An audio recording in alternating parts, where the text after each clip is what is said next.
Coach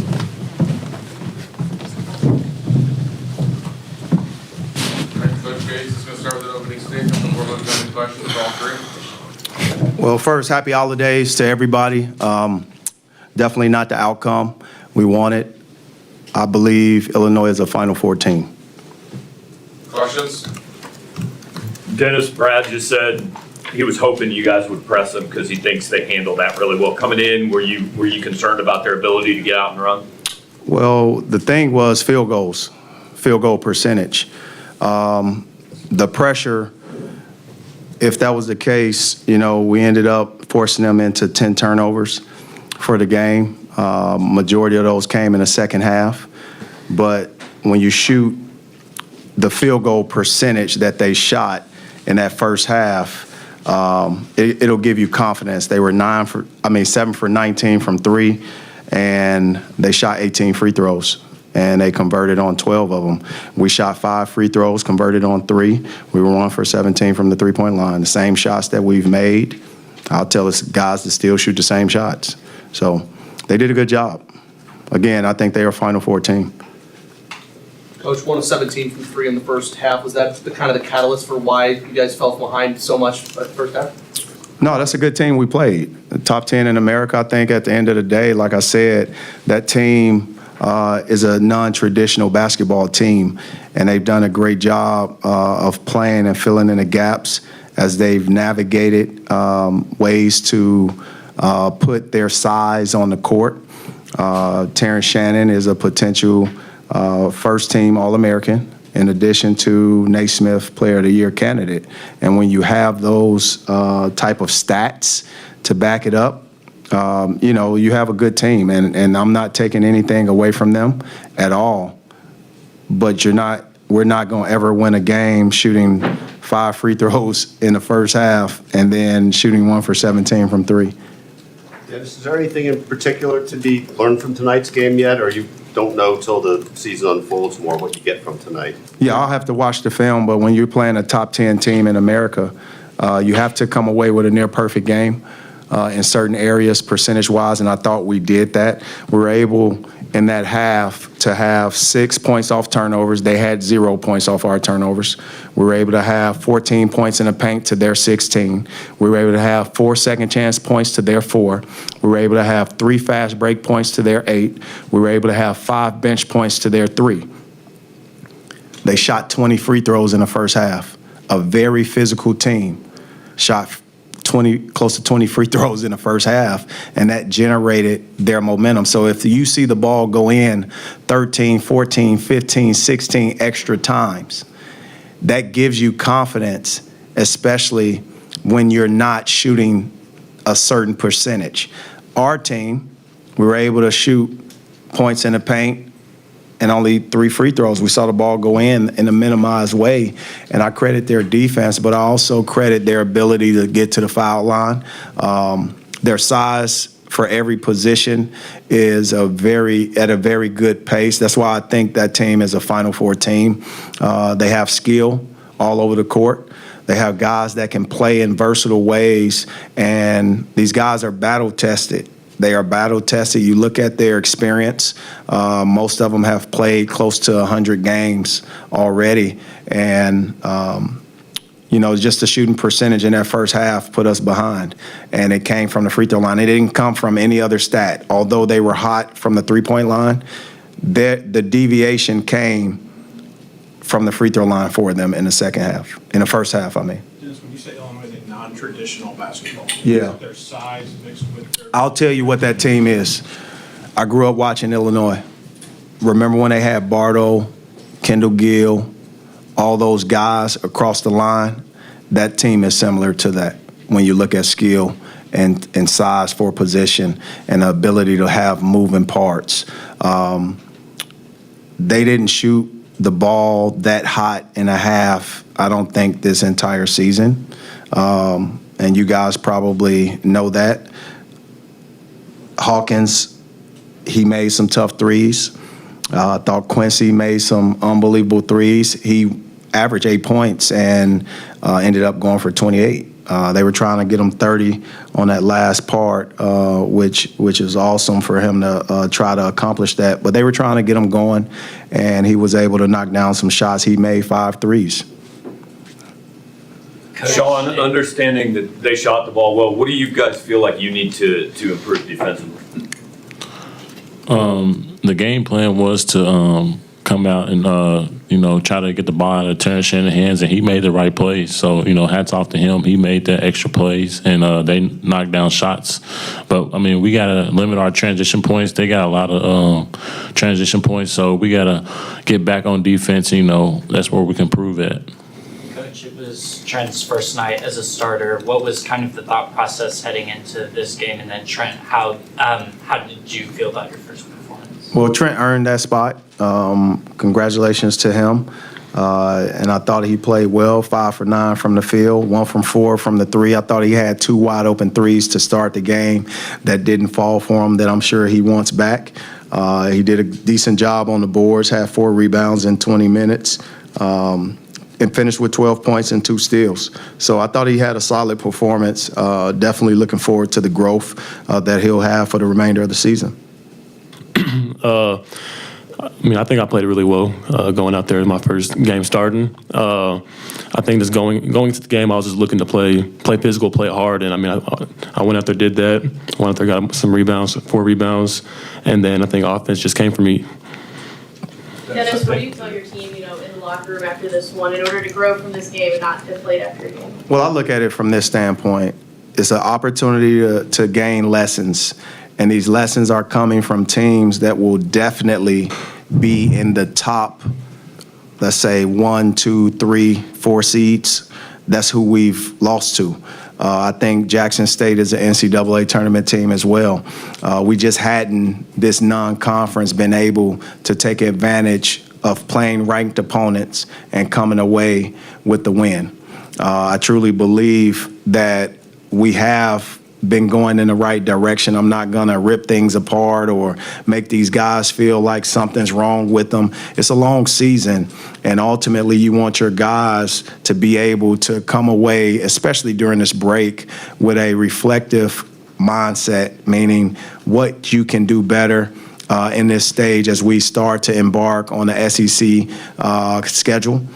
We have 1 game left before the year's out.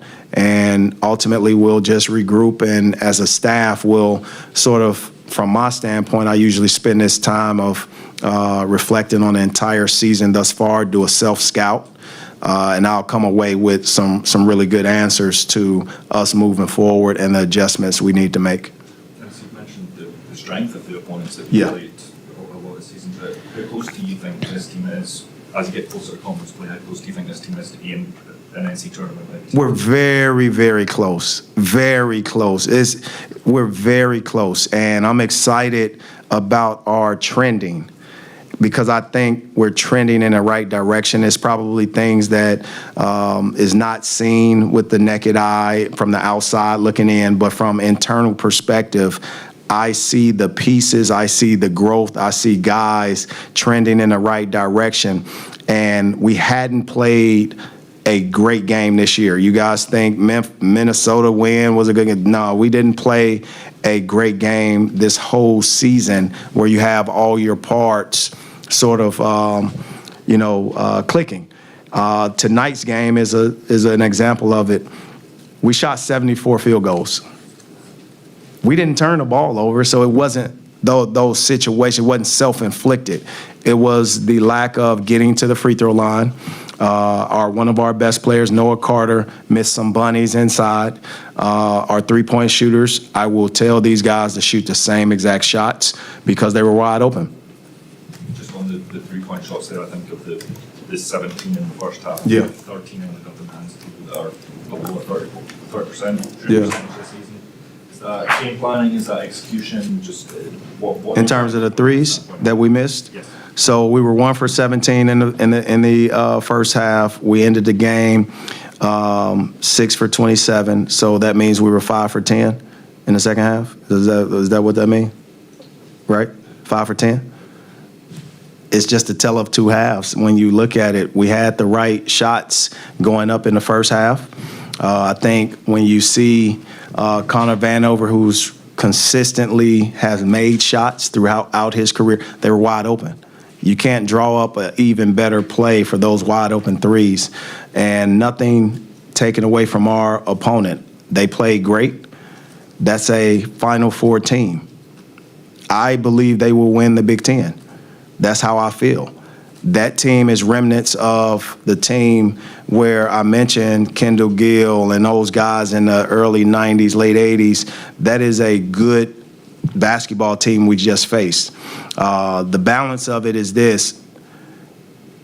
We have to put our best foot forward as we continue to do it every day in practice, and I'm proud of my guys for doing that. They hadn't gotten deflated after any loss at all this season, and I'm not going to ridicule or talk down to them or do anything but what I've always done, and that's encourage our guys to play with confidence and regroup during this break. I wish everyone the same, right? You have to be able to reflect, take a step back, and that's what we'll do. Final question? Hey, Coach Gates, have you, I'm sorry, go ahead.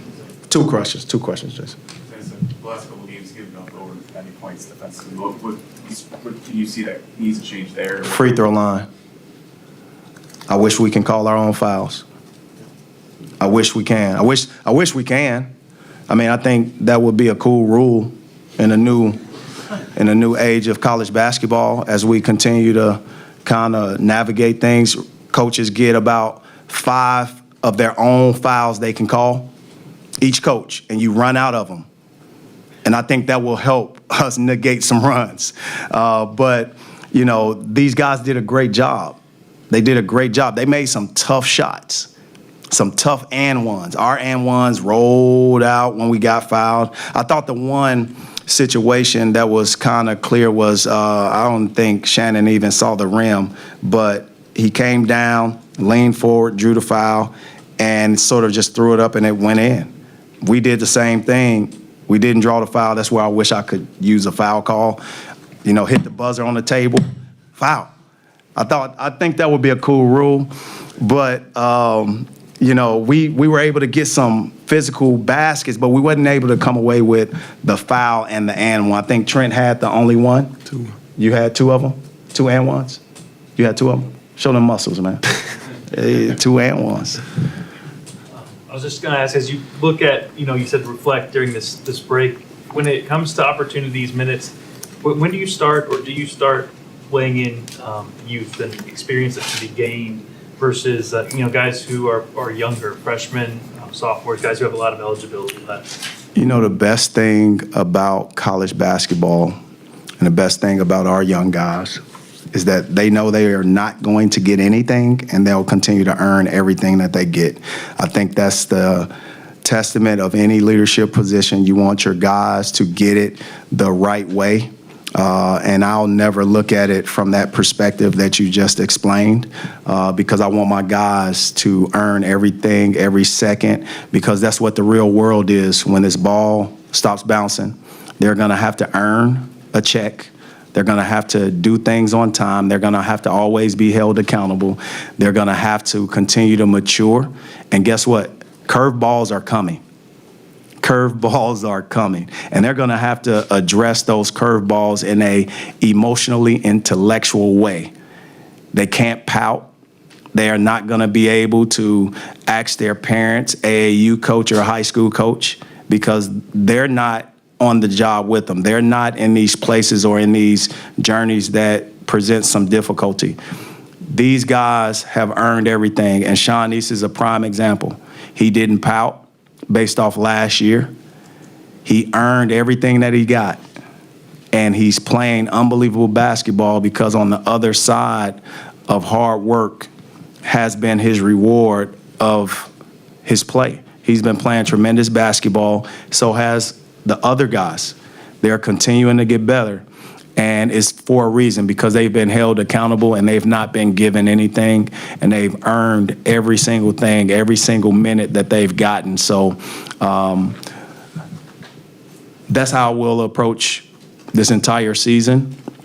And we play game by game, and I tell all our guys the most important opponent is the person you look at in the mirror every day. And you have to defeat that person. That is the person you have to defeat. And if you do that, you'll be very successful in short term as we play this game of basketball, and then long term when it comes down to being a real responsible adult. All right, thanks, guys. Thank you, guys. Everyone, get home safe. Happy holidays to your family, friends, loved ones. MIZ. ZOU.